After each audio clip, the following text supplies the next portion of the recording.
Hello students. Today I am going to discuss about continuity equation. As we know that the statistical interpretation of wave function says that it is a measure of probability of finding the particle in a certain region of space, and the particle is certainly to be found somewhere in space, so that the probability integral must be equal to 1. As we know that psi star d tau, it represents the probability of finding the particle in a small volume element d tau. So if we integrate it over all the volume, so that it gives the that the particle is certainly to be found somewhere in space, and so that the overall probability, total probability, will be 1. So now, in order to discuss the flow of probability from this relation, we must know the changes in the probability with time within the surface A. So we differentiate with equation this with respect to t, and we find that del p upon del t, because this is a differentiation of product of two, we can put it inside here. We can say integration of del by del t psi conjugate d tau. So this is a product of two, so first function, then differentiation of second, plus second function into differentiation of first. So this is the relation which we found by del p by del t, that p is a total probability here. Then this can be replaced by minus h cross by 2 mi, this one. Now हम इसको देखेंगे ये कहाँ से आया. ये जो हमको रिलेशन मिला, ये हम टाइम डिपेंडेंट श्रोडिंगर इक्वेशन से हम देख सकते हैं. टाइम डिपेंडेंट श्रोडिंगर इक्वेशन क्या होता है, ये हमारे पास है minus H cross square by 2m del square psi plus V psi is equal to i h cross del psi by del t. इसी का कॉन्जुगेट इक्वेशन हम लिखना चाहें तो साई की जगह साई कॉन्जुगेट कर देंगे, और जहाँ आई होता है वहाँ माइनस आई कर देंगे. So this equation will be the conjugate equation of this. Okay. Now if we multiply equation A on the left by psi conjugate, and multiply this equation by psi, and then subtract a minus b, then we get this relation minus h cross square upon 2m.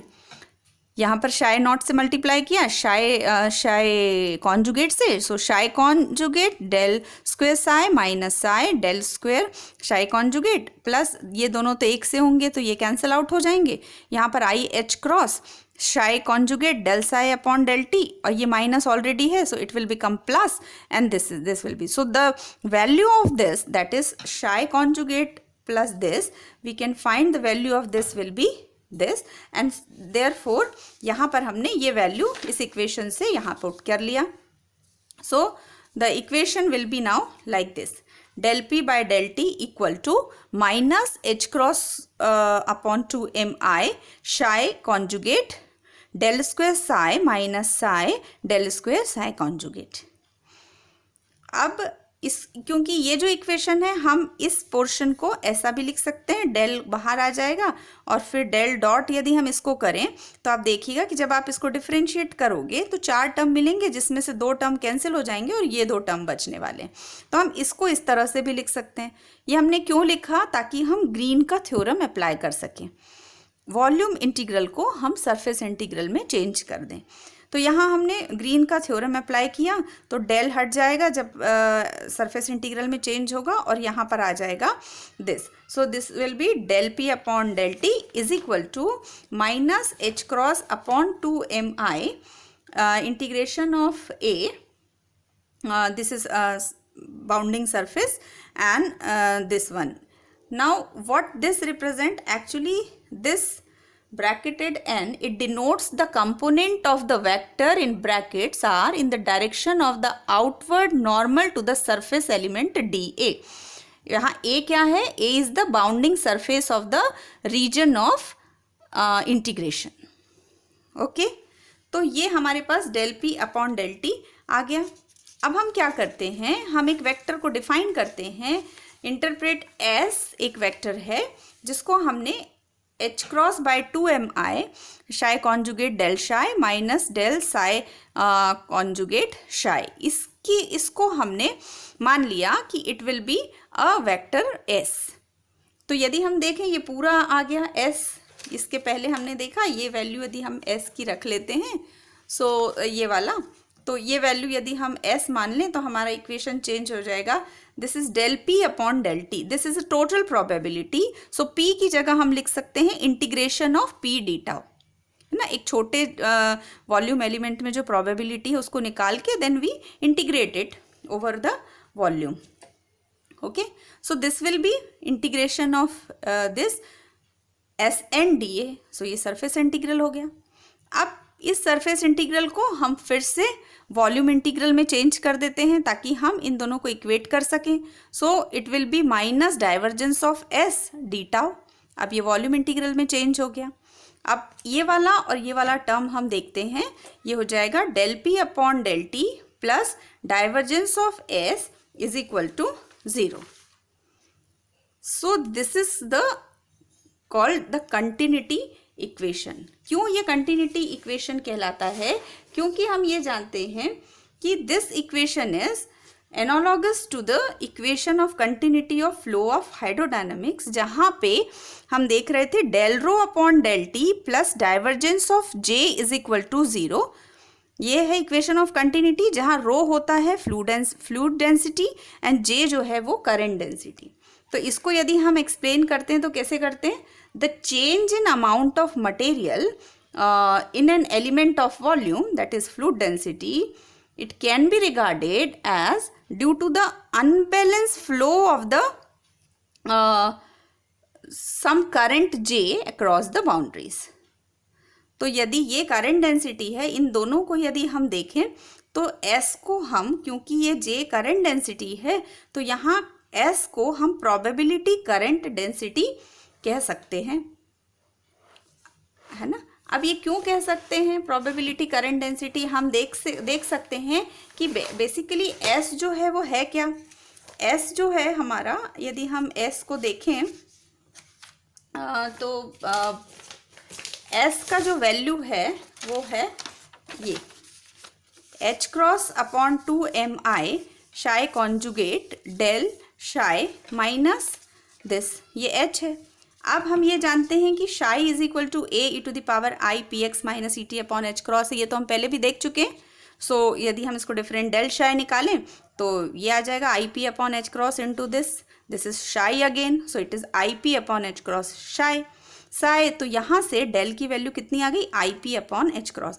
यदि हम इसको इसमें del की जगह आई P upon H cross put करें और जहाँ conjugate है वहाँ माइनस आई P upon H cross put करें तो हम देखेंगे कि हमारा S और यहाँ पे आई पी अपॉन एच क्रॉस जो है वो कॉमन निकाल लें। So H cross will be cancelled out, I and I will be cancelled out and this will become 2 शाई कॉन्जुगेट शाई, सो 2 and 2 will also cancel out, so it will become only P by M शाई conjugate Sai. So S is equal to, we can say it is, because P is minus I H cross del। आपने देखा है operator कैसे लिखते हैं? P operator minus I H cross del, या इसको हम लिख सकते हैं H cross del upon I, minus से हटाना तो ये यहाँ पर H cross upon I del लिख दिया इसकी जगह। तो S की वैल्यू एक्चुअली इतनी आ रही है यदि हम देखें तो, क्योंकि अब जब S की वैल्यू, S को हम प्रोबेबिलिटी करंट डेंसिटी मान रहे हैं तो कैसे मानते हैं? इस तरह से भी कह सकते हैं कि S हमने देखा वैल्यू निकाल के कि ये कितना आ रहा है, H cross upon mi del psi conjugate psi. तो हम क्या करें, हम ये जानते हैं H cross upon mi del मतलब P बाय M होता है और P by M velocity operator है। तो बेसिकली S क्या हुआ, this means velocity and multiplied by probability density। so velocity and probability density का जो प्रोडक्ट है we can say that it is probability current density। okay, so यदि हम S को probability current density मान रहे हैं तो अब हम इस इक्वेशन को भी, इसको किस तरह से एक्सप्लेन कर सकते हैं? we can say the increase in total probability inside a finite volume tau is due to the inward flow of probability current this over the surface A bounding this volume. Similarly यदि हम decrease होने के बारे में बात करें, so we can say that the decrease of the probability can be described in terms of an outwards flow of probability current through the surface. अब ये जो डिक्रीज और इंक्रीज हो रहा है प्रोबेबिलिटी में, वो क्यों होता है? Because of the change of psi with time.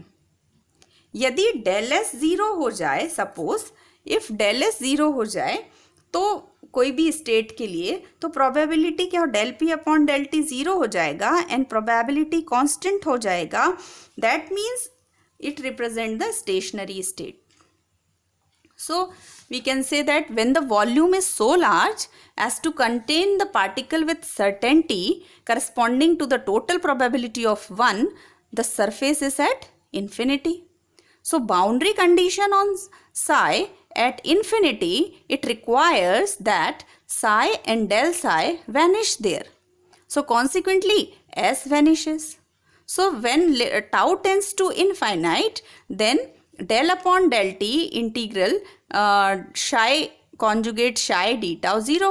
So total probability जो है वो conserve हो जाती है. Okay? क्योंकि del s vanish हो जाता है. जब tau tends to infinite हो जाता है, वॉल्यूम आप infinite की तरफ जाओगे, तो psi और del psi ज़ीरो हो जाएंगे. हम जानते हैं कि इनफाइनाइट पे शाई क्या है, हमने अभी कल ही देखा एडमिसिबल वेव फंक्शन क्या होता है. शाई शुड बी फाइनाइट और ज़ीरो. तो हम ये जानते हैं कि जब टाउ इनफाइनाइट जाएगा वॉल्यूम एलिमेंट, तो शाई को ज़ीरो होना पड़ेगा. तो शाई इनफाइनाइट पे कितना हो जाएगा? ज़ीरो हो जाएगा. तो जब शाई और डेल साई ज़ीरो हो गए तो डेल एस भी ज़ीरो हो जाएगा. सो दैट टोटल प्रोबेबिलिटी हमेशा कंजर्व होगी. ओके. अब दूसरी चीज़ हम ये भी कह सकते हैं कि यहाँ पे हम क्या कह रहे थे, दैट एस जो है it is not susceptible to direct measurement, this S in the sense in which P is. यदि हम एस को एवरेज मेजर्ड पार्टिकल फ्लक्स माने at the point R and the time T, तो ये misleading हो जाएगा, क्योंकि measurement of average local flux का मतलब है simultaneous high precision measurement of position and velocity, and therefore it is inconsistent with the uncertainty relation. Uncertainty relation क्या कहता है कि हम साइमल्टेनियसली और प्रिसाइसली मोमेंटम और पोजीशन एक साथ नहीं नाप सकते. सो हम इसको कैसे एवरेज पार्टिकल फ्लक्स कह दें?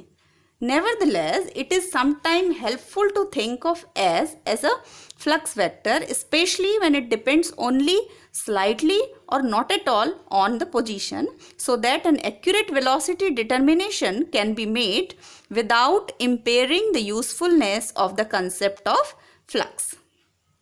So this is all about the this continuity equation, and this is very important equation because equation of continuity has a vast uses in the field of hydrodynamics, aerodynamics, electromagnetism, quantum mechanics.